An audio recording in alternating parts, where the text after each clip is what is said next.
Welcome to நம்ம வீட்டு திரை ரிவ்யூ.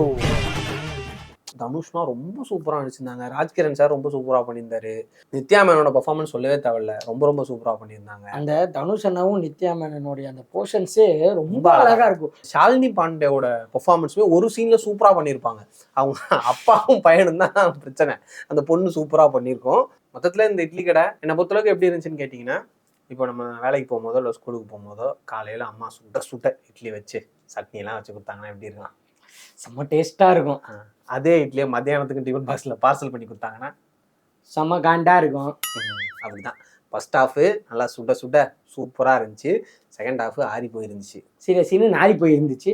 அதுக்கு காரணம் அந்த சாஸ் தான். ஆனால் என்னை பொறுத்தளவுக்கு இந்த ஹாலிடேக்கான ஒரு நல்ல பேக்கேஜ் தான் இந்த இட்லி கடை. குடும்பத்தோட தேட்டருக்கு போய் படத்தை பார்த்து என்ஜாய் பண்ணுங்க.